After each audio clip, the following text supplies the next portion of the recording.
मेरा नाम मोहम्मद वसीम है। मैं एमबीएम जोधपुर में कार्यरत हूँ, असिस्टेंट प्रोफेसर पे।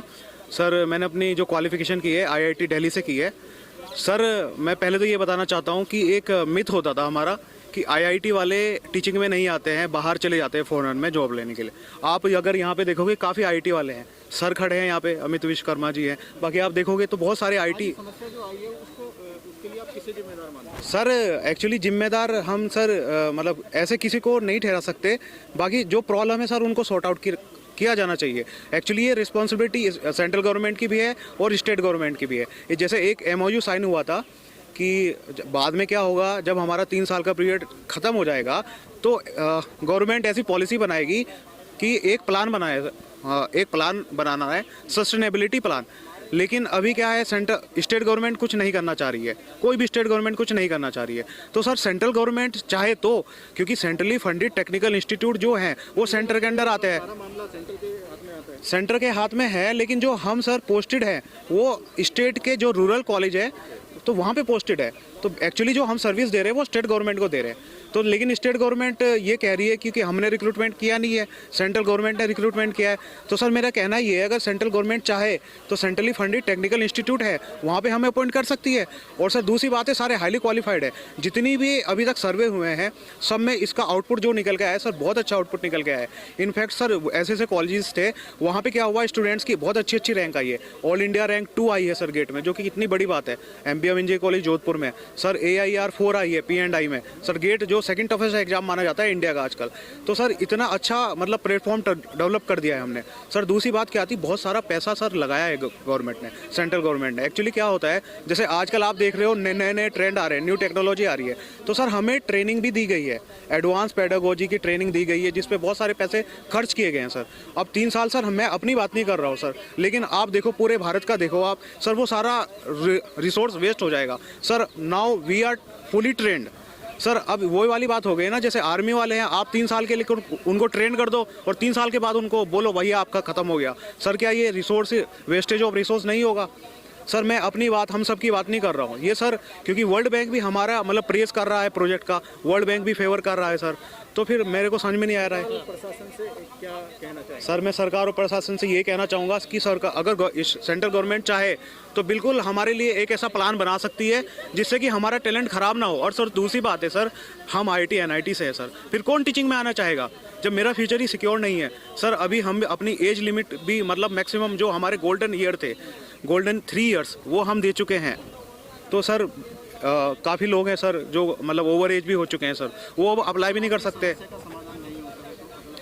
सर। अभी तक तो जो डिसाइड हुआ है, अगर हमारी समस्या का सोल्यूशन नहीं होता तो अनिश्चितकालीन सर हम पीसफुली प्रोटेस्ट करते रहेंगे।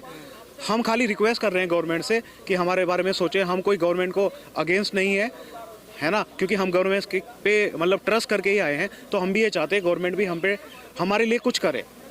सर मेरा नाम अमित विश्वकर्मा है, मैं एमबीएम जोधपुर में अभी कार्यरत हूँ असिस्टेंट प्रोफेसर के पद पे, और मैं IIT रुड़की से पास आउट हूँ।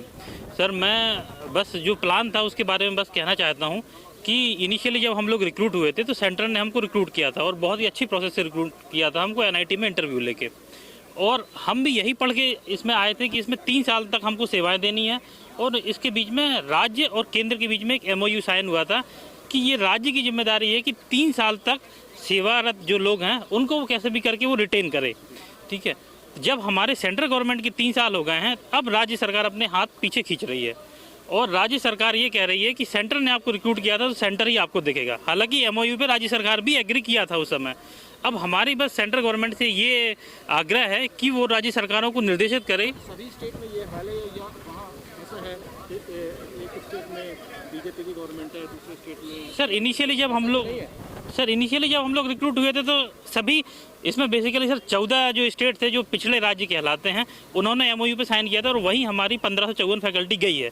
उस समय ये इस बात पे इंडिपेंडेंट था कि कौन सी गवर्नमेंट है उस राज्य में, पर सारी गवर्नमेंट ने उसमें मतलब हस्ताक्षर किए थे। अब ये सभी गवर्नमेंट का जिसमें जो फैकल्टी कार्यरत हैं उनकी जिम्मेदारी बनती है कि वो ये काम करें। ये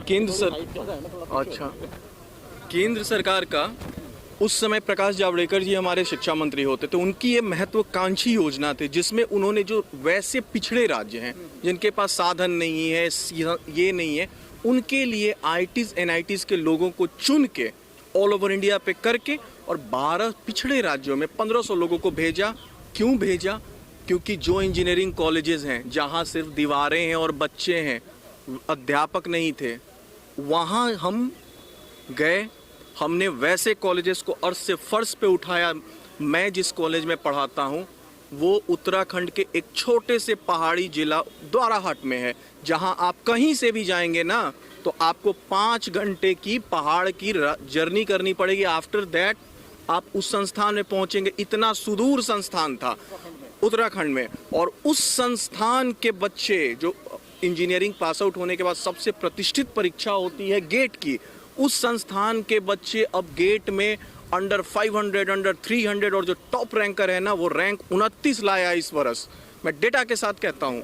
और आज आपने, अब आप बताएं, हम जो फैकल्टीज़ आई थी, केंद्र सरकार ने हम पे बहुत खर्च किया, हमें बहुत अच्छी सैलरी दी, सब कुछ दिया, हमें इतनी अच्छी अच्छी ट्रेनिंग कराई IIT से, IIM से, हर जगह से ट्रेनिंग करा के एक आम स्टूडेंट को 3 साल पहले हम भी एक जी रिटेन में, वही तो बात है। उन्होंने जिस समय हमारी ज्वाइनिंग हो रही थी तो उन्होंने MOU था सारे स्टेट्स के साथ कि अच्छी परफॉर्मिंग फैकल्टीज जो होंगी उनको पोस्ट प्रोजेक्ट रिटेन किया जाएगा। पर जब रिटेंशन की आई, जब केंद्र का मद खत्म हो गया, अब राज्य सरकार उस MOU से मुकर रही है। तो हमारी यही है कि महोदय, जो सस्टेनेबिलिटी होती है बच्चों की वो एक दिन नहीं, ये सतत प्रवाह होता है शिक्षा का। आप एक बड़ी इमारत बना के और आप उसे रोक देंगे, आप उसे अब तो वो विकास तो ठहर जाएगा। और शिक्षा कभी, शिक्षक और विद्यार्थी कभी शिक्षा ठहर नहीं सकती।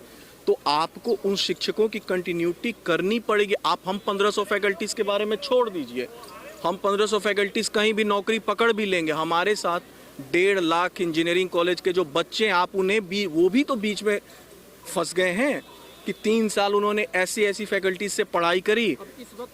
इस वक्त सरकार, हमारी वार्ता चल रही है, आपके माध्यम से भी हम ये कहना चाहते हैं, काफ़ी लोग आपके वीडियो को देखते हैं, आपके माध्यम से हम यही कहना चाहते हैं कि मुझे ऐसा लग रहा है कि सरकार बिल्कुल शिक्षा पे फोकस किए हुई है।